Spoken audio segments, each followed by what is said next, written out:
మా గురువు గారు సుకుమార్ గారికి సార్ థ్యాంక్ యూ సార్ వచ్చినందుకు. ఏం మాట్లాడడానికి ఏమీ లేదండి, సింపుల్గా చెప్పేస్తాను.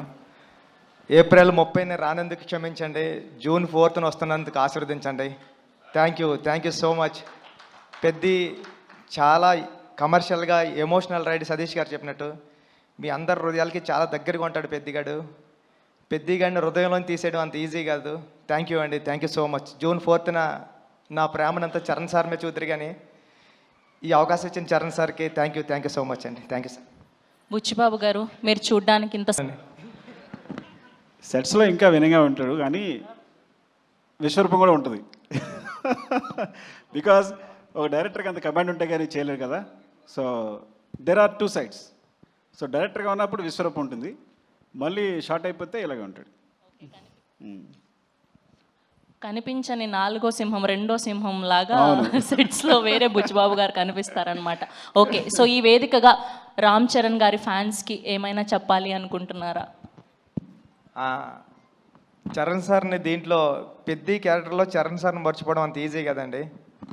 చాలా అంటే చాలా మీరు ఇష్టపడిపోతారు పెద్ద క్యారెక్టర్ని. థ్యాంక్ యూ అండి.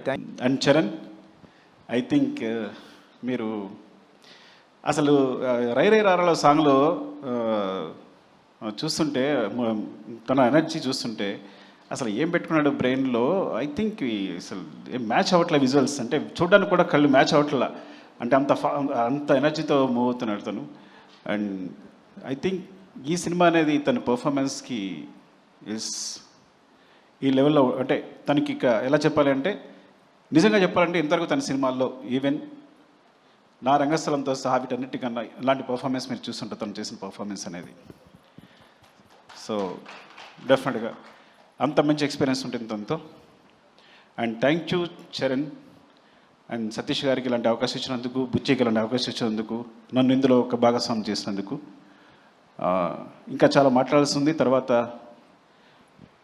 చాలా ఈవెంట్స్ ఉన్నాయి కాబట్టి మరొకసారి మీడియా అందరికీ థ్యాంక్స్ అండి.